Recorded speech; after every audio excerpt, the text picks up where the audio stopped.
Assalamualaikum warahmatullahi wabarakatuh.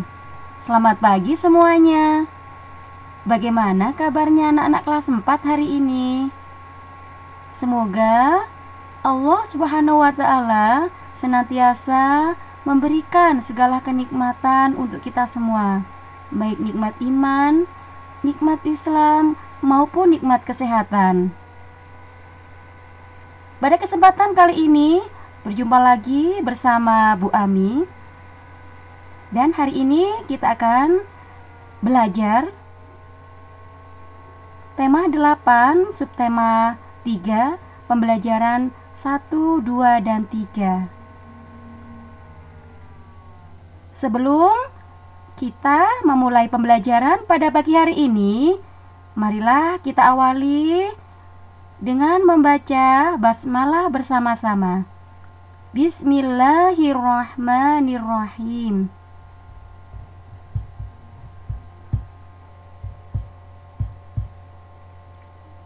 Adapun tujuan pembelajaran pada materi hari ini, yang pertama, peserta didik dapat mengelompokkan jenis-jenis pekerjaan yang menghasilkan barang dan pekerjaan yang menghasilkan jasa.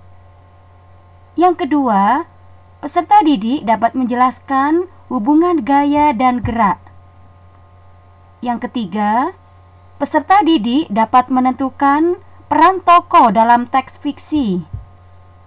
Yang keempat, peserta didik dapat menjelaskan sikap terhadap perbedaan karakteristik individu. Dan yang kelima, peserta didik dapat menjelaskan karya seni 3 dimensi.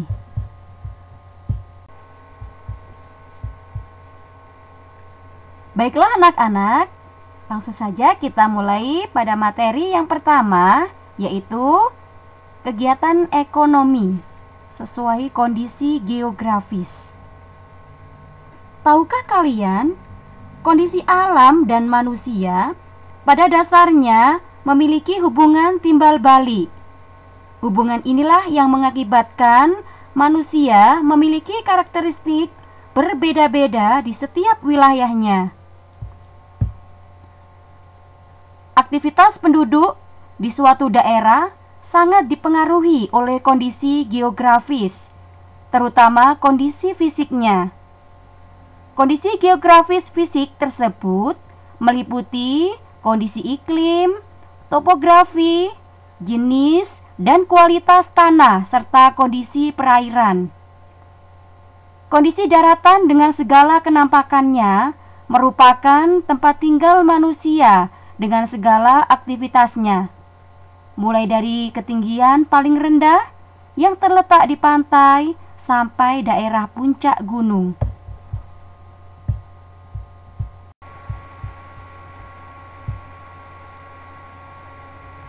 Aktivitas penduduk yang terkait pada kondisi alam dapat diketahui dari corak kehidupan penduduknya, yaitu corak kehidupan di daerah pantai,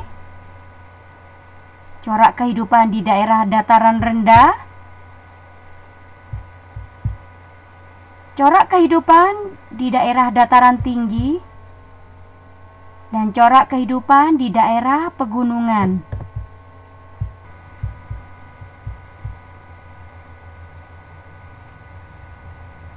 Yang pertama kita bahas yaitu corak kehidupan di daerah pantai. Penduduk di daerah pantai umumnya bekerja sebagai nelayan, penjual jasa wisata, sektor perikanan, dan perkebunan kelapa.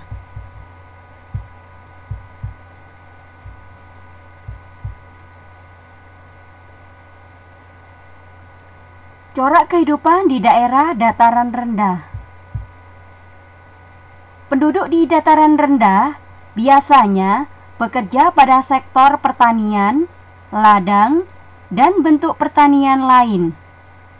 Selain itu, Sektor-sektor lain biasanya lebih cepat berkembang, seperti transportasi, industri, dan perdagangan.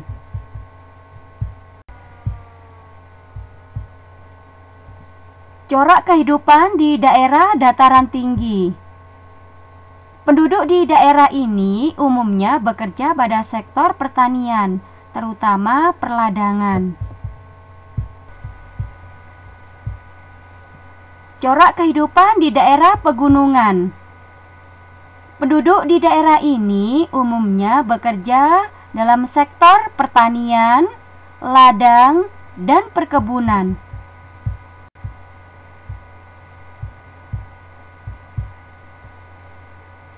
Jenis-jenis pekerjaan. Jenis pekerjaan yang ada di masyarakat beragam. Namun, pekerjaan-pekerjaan tersebut dapat dikelompokkan menjadi dua, yaitu pekerjaan yang menghasilkan barang dan pekerjaan yang menghasilkan jasa. Pekerjaan yang menghasilkan barang merupakan pekerjaan yang memproduksi berbagai benda yang dapat digunakan untuk kebutuhan sehari-hari. Sedangkan pekerjaan yang menghasilkan jasa merupakan pekerjaan yang tidak menghasilkan barang, melainkan menghasilkan jasa yang dapat dinikmati oleh orang lain.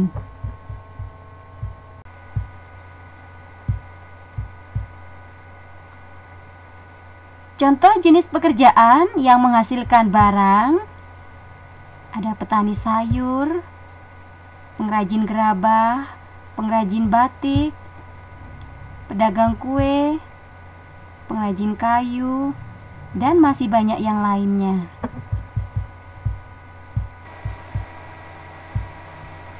Adapun contoh jenis pekerjaan yang menghasilkan jasa, ada pramugari, dokter hewan, guru, tukang pos, pemandu wisata, penjaga pantai, dan masih banyak yang lain. Baiklah anak-anak, kita lanjutkan untuk membahas materi selanjutnya, yaitu tentang hubungan gaya dan gerak. Sebelumnya Bu Ami mau tanya dulu nih, apa itu gaya? Gaya adalah suatu kekuatan yang mengakibatkan benda yang dikenainya dapat mengalami gerak, perubahan kedudukan, atau perubahan bentuk. Gaya juga diartikan sebagai tarikan atau dorongan yang dapat memengaruhi keadaan suatu benda. Contoh gaya berupa tarikan yaitu seekor kuda yang menarik sebuah delman dan seorang yang sedang menarik timba untuk mengambil air dari sumur.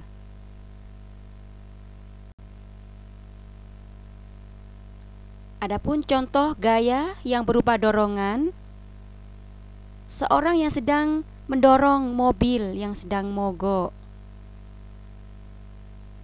dan seorang anak yang sedang mendorong meja.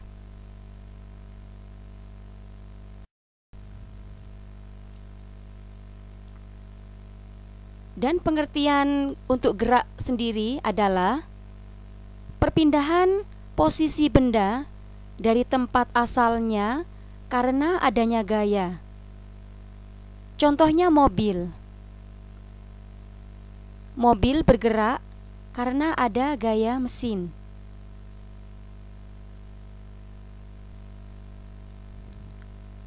Sebelum melanjutkan lebih jauh untuk membahas materi ini, coba anak-anak perhatikan terlebih dahulu gambar berikut ini. Menurut kalian, jenis gaya apa yang digunakan untuk menggerakkan gerobak yang ditumpangi pemain karapan sapi? Iya, betul sekali. Gaya yang diperlukan yaitu berupa gaya otot.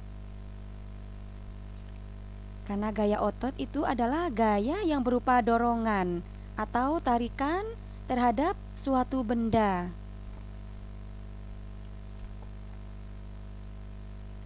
Kemudian apa pengaruh gaya terhadap gerobak tersebut? Iya, karena adanya gaya tarikan, maka gerobak pun mulanya diam karena adanya tarikan dari seekor sapi, sehingga gerobak pun melaju, berpindah dari tempat satu ke tempat lainnya.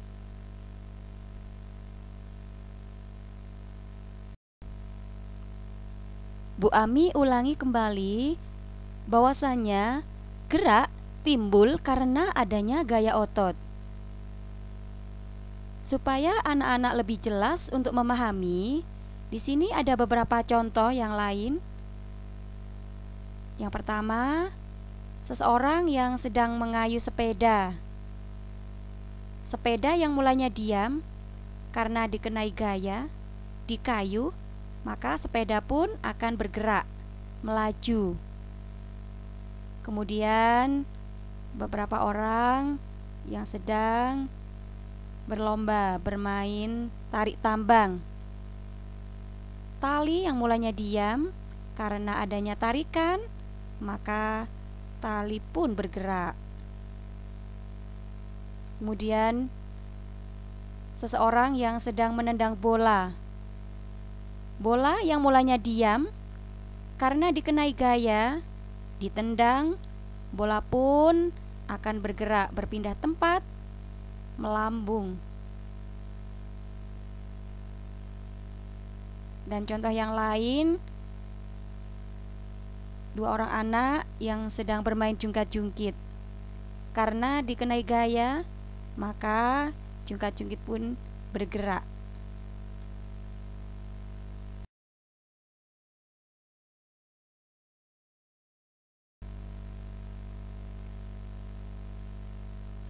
Anak-anak, kita lanjutkan untuk pembahasan selanjutnya, yaitu pengaruh gaya. Gaya memiliki hubungan terhadap gerak suatu benda, yaitu sebagai berikut. Yang pertama, gaya dapat membuat benda diam menjadi bergerak. Yang kedua, gaya dapat membuat benda bergerak menjadi diam. Yang ketiga, gaya dapat membuat benda bergerak menjadi lambat atau berhenti. Dan yang keempat, gaya dapat mengubah bentuk benda. Nah, untuk lebih jelasnya, di sini nanti ada beberapa contoh dari masing-masing pengaruh gaya terhadap suatu benda.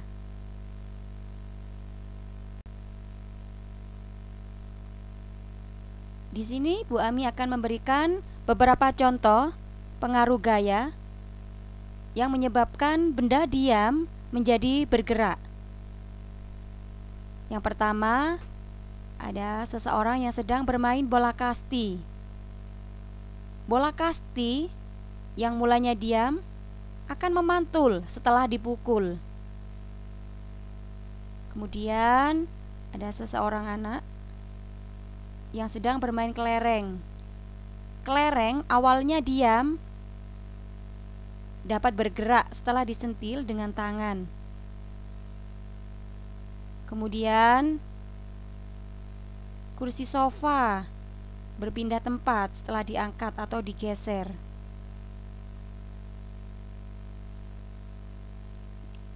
Kemudian contoh pengaruh gaya yang menyebabkan benda bergerak menjadi diam, yaitu bola yang melaju kencang akan diam setelah ditangkap oleh penjaga gawang. Bola sepak akan berhenti setelah ditahan dengan kaki. Kemudian contoh yang lain,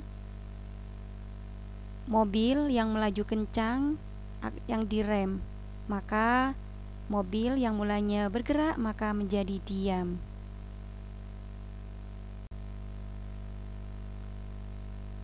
Kemudian contoh yang lain dari pengaruh gaya yang menyebabkan benda bergerak lebih cepat, yaitu mobil yang bergerak lambat akan bertambah kecepatannya setelah digas oleh pengemudinya, dan sepeda yang digoes dengan kencang maka akan bertambah juga kecepatannya. Untuk selanjutnya, contoh dari pengaruh gaya yang mengubah bentuk benda, yaitu plastisin dapat dibentuk menjadi berbagai bentuk mainan, dan tanah liat dapat dibentuk menjadi aneka ragam gerabah.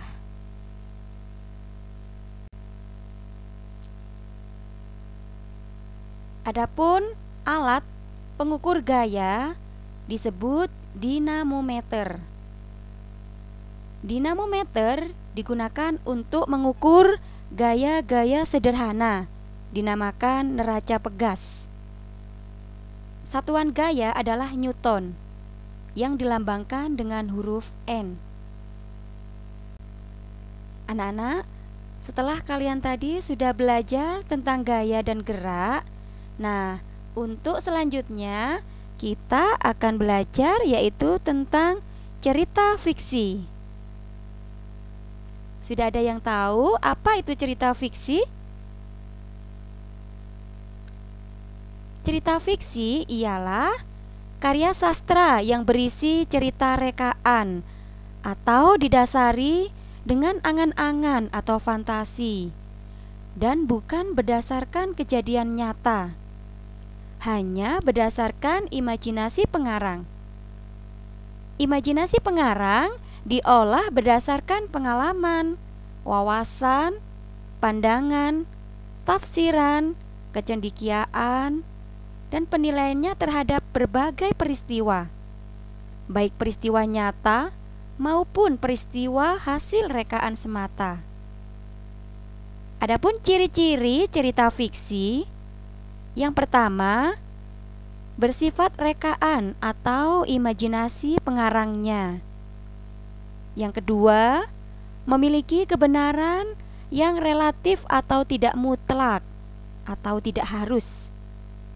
Yang ketiga, bahasanya bersifat konotatif atau bersifat sindiran, bukan sebenarnya. Yang keempat, tidak memiliki sistematika yang baku. Yang kelima, sasarannya emosi atau perasaan pembaca. Dan yang keenam, memiliki pesan moral atau amanat tertentu.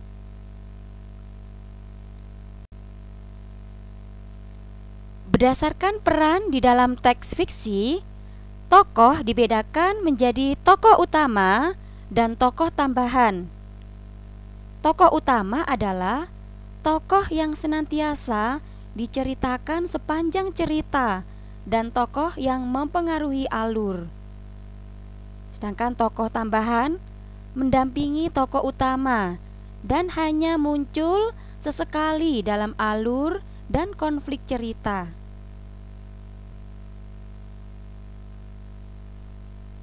Jenis-jenis tokoh dalam cerita fiksi. Ada tokoh protagonis, yaitu tokoh yang mendukung cerita, yang memiliki karakter baik. Dan ada tokoh antagonis, yaitu tokoh penentang cerita, yang memiliki karakter atau sifat jahat. Dan juga ada tokoh tritagonis, yaitu tokoh pembantu, baik untuk tokoh protagonis maupun tokoh antagonis. Bagaimana cara mengidentifikasi tokoh dalam cerita fiksi? Yang pertama, cara untuk kita mengetahuinya adalah dengan mengetahui watak dan tingkah laku tokoh agar lebih mudah dipahami. Dan yang kedua, dengan cara memperhatikan setiap kalimat yang diucapkan oleh tokoh dan memperhatikan penggambaran watak tokoh.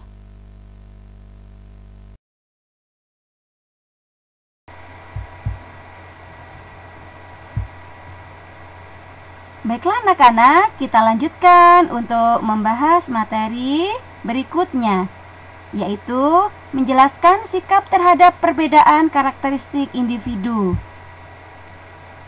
Masyarakat Indonesia memiliki karakteristik yang beragam. Kita pasti memiliki tetangga yang berlainan suku bangsa. Setiap suku mempunyai karakter dan kebiasaan yang berbeda-beda. Namun, perbedaan karakter ini bukan penghalang terciptanya persatuan dan kesatuan.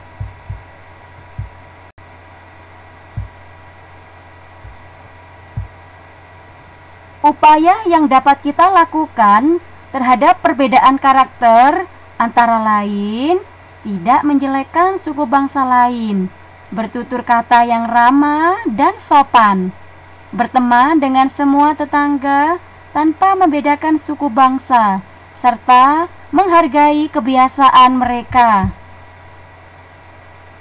Manfaat dari hadirnya perbedaan karakter antara lain tercipta kerukunan antar sesama, menambah wawasan keanekaragaman suku bangsa dan adat istiadat, serta menumbuhkan rasa persatuan untuk menjaga keutuhan Negara Kesatuan Republik Indonesia. Bagaimana anak-anak? Masih semangat untuk menyimak ya? Tinggal satu pembahasan lagi. Nah, untuk yang terakhir kali ini, yaitu menjelaskan karya seni 3 dimensi. Karya seni 3 dimensi merupakan karya seni yang memiliki panjang, lebar, dan tinggi. Karya seni rupa 3 dimensi dapat dilihat dari berbagai sisi yang berbeda, baik depan, atas, bawah, maupun belakang.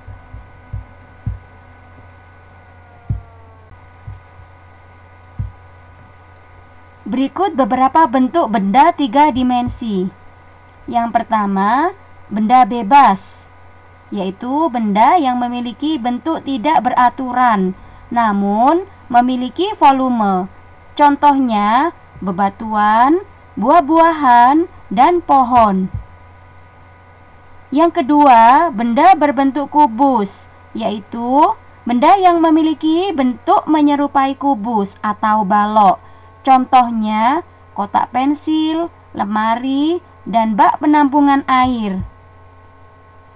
Yang ketiga, benda berbentuk tabung, yaitu benda yang memiliki bentuk tabung.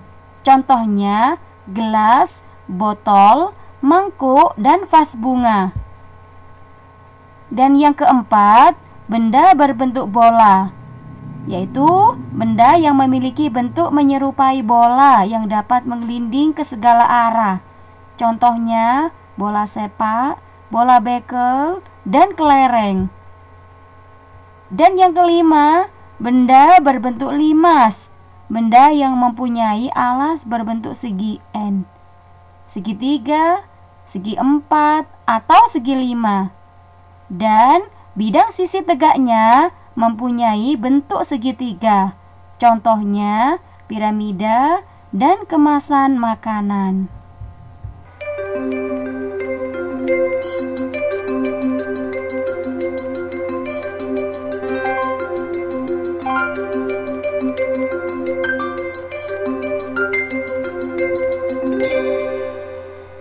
Demikianlah anak-anak penjelasan materi pada kesempatan kali ini.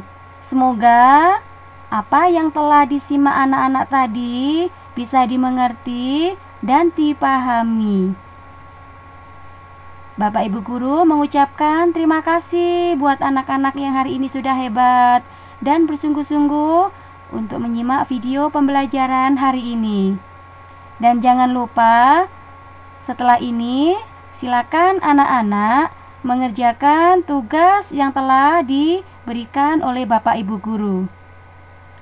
Anak-anak yang hebat, calon-calon anak yang sukses, pasti selalu mengerjakan tugasnya dengan penuh tanggung jawab dan disiplin.